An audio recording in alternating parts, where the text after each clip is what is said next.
That seems to be a very emotional fight for you. I know that you lost your jiu-jitsu coach 2 days ago. How do you feel? How do you felt there?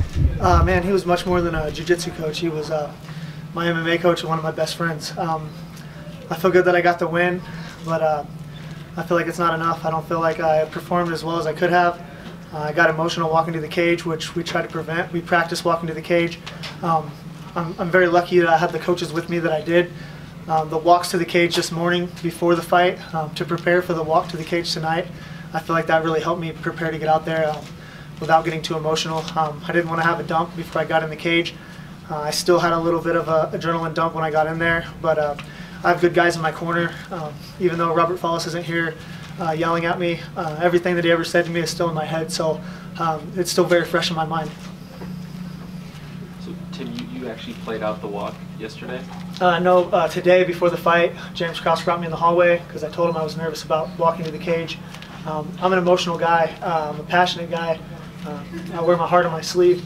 I didn't want that to affect my fight. The only time I really have my emotions in check is when I'm in the cage. So I didn't want to change from that. So before the fight, we put my walking music on. We did a countdown. We bounced around. We walked to the cage just like we would have before a fight. We stood at the cage. I took my shirt off, hugged my coaches. I walked in the cage, and I started doing my little dance that I like to do. So it wasn't the first time tonight that I walked to the cage and prepared for that. So again, you know, that's all of my coaches. I have 3 great guys in my corner, and you know, that pushed me through tonight. What has this week been like for you from checking? I know you've been asked about it a lot, but to go through all this after his passing so recently, what has it been like overall? Man, it's been pretty rough. From the Canada fight, he was supposed to fly out with me Tuesday. I pushed his flight back to Thursday because he was going to be with Brian Caraway. Brian Caraway's fight fell through, so he called me, asked me to move the flight back to Tuesday. That would have been another $700. So he said, "Don't worry about it." Flew to Winnipeg, and you know, I didn't hear from him, so I knew something was wrong.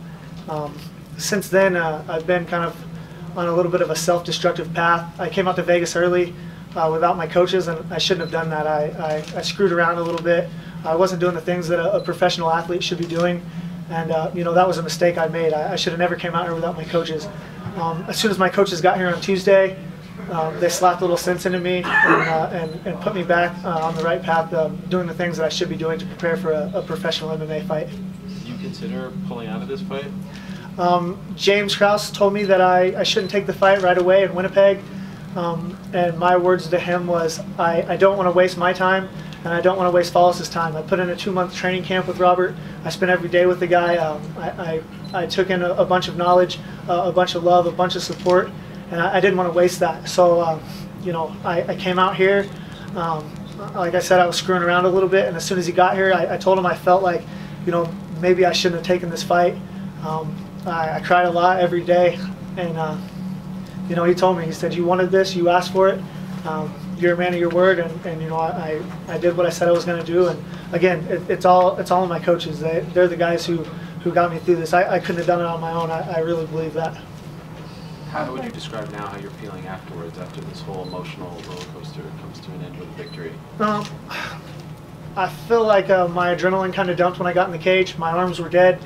I was going to bail on the choke. I was letting go of the darce, and James Krause said, "That's tight, stick with it, chase the hips." And you know, again, he knows way more than I do, and my best attribute in fighting is I can listen to my coaches.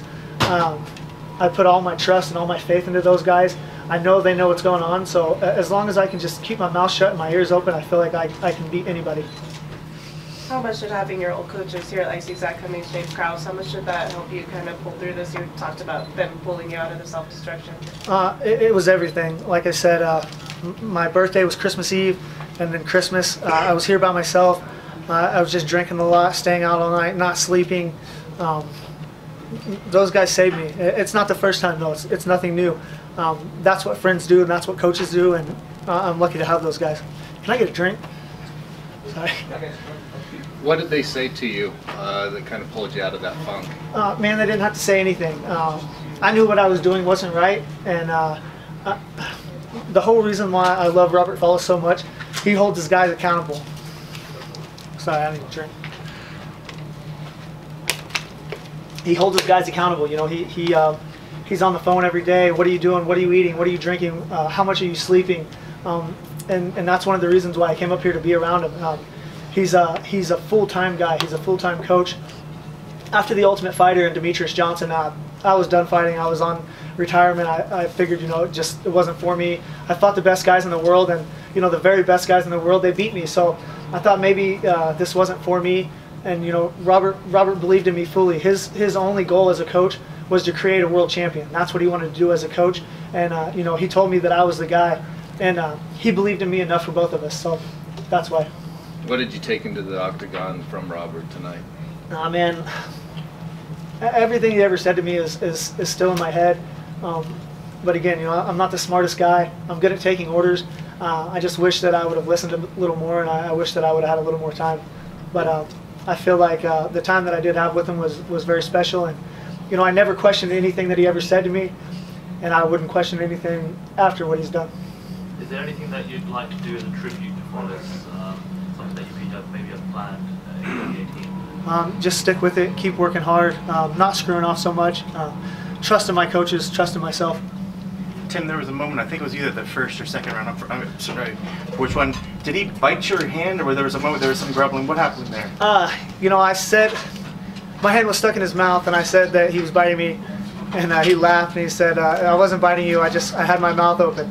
And I said, well, why do you have your mouth open? He was like, all right. So we both had a little bit of a laugh. No big deal, I don't care. I mean, even if biting was legal, it's not that big a deal. It's a fight. So sometimes you get bit, sometimes you get kicked in the nuts, sometimes you get poked in the eye. That's just part of this game. Any fight you want next? You know, I'm going to go back and talk with my coaches and try to get my mind right. Go back with my team and you know, hug on my daughter and love on my daughter a little bit, and then you know, we'll make a decision from there. Are you sticking around at bantamweight, or are you going back down to flyweight? You know, this wasn't a really good judge for me at bantamweight. I came into the fight in Canada for 125 pounds. I think I got there at 146. I came into this fight at 134. So I came into this fight way lighter than I've ever came into any 25-pound fight. But you know, I wasn't taking my nutrition serious. I wasn't taking myself serious. You know, I feel like it showed. I was dry in the fight. My mouth was dry. My arms were dead. I wasn't really feeling it. My feet weren't working like normal. And I think that's because I wasn't doing the things that I need to be doing for a professional athlete. So I might give bantamweight another try. I would really like to see, you know, what happens between TJ Dillashaw and Demetrius Johnson. I feel like I can do the flyweight. I just need to make a little more sacrifice and a little more adjustments. And you know, again, just listen to my coaches. They know what they're doing.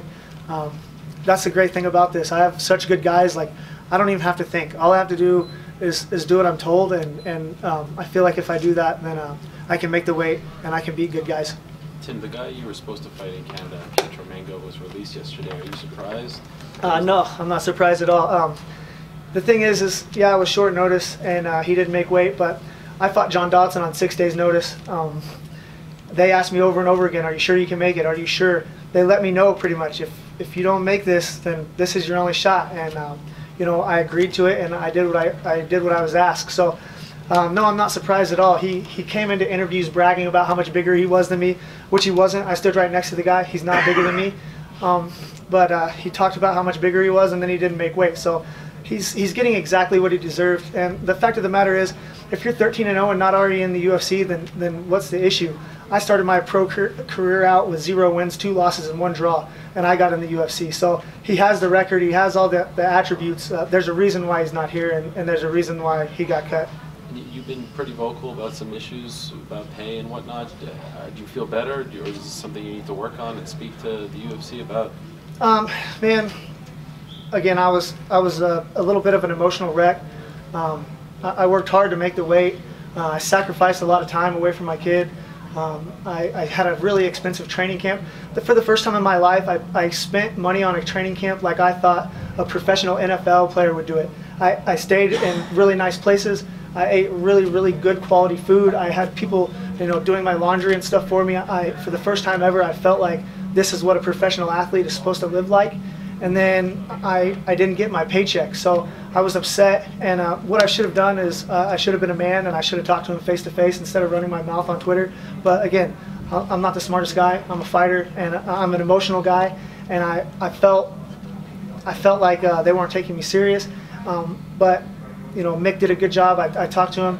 He made it right by getting me another fight. I asked for it. He made it happen, and you know, I love fighting in the UFC, and I feel very, very blessed and very, very grateful. And you know, Dana White and Mick and Sean Shelby, I love those guys. I enjoy them. I'm right where I want to be, and I have a great time being here. And I don't want to burn those bridges, and I don't want to be the asshole that cries about every little thing. But they said that they don't give their guys show and win money when opponents don't make weight, but that's not true. It has happened. I saw Ian McCall got his show and win money after his opponent missed weight.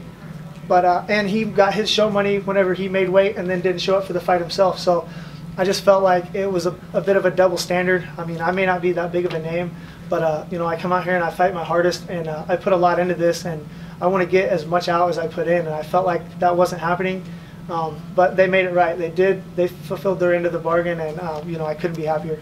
Speaking the way you do Last question, yes. about your coaches and also about Robert, I know that you're still in the middle of your own career, but have you thought about a post-fight career and perhaps coaching down the road? Man, I try not to think too much into the future. I want to focus on the now. I'm a live in the moment kind of guy, so I'm really trying to enjoy myself. And you know, I had a 5-year plan. For the first time in my life, I had a set plan. Like, this is where I'm going to be. I'm going to be here with Robert Follis.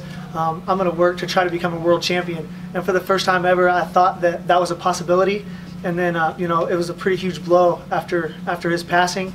And I feel like I owe it to him to at least give it a shot. So I'm not focusing anything on the future other than my next opponent, and then you know, then I'll go from there.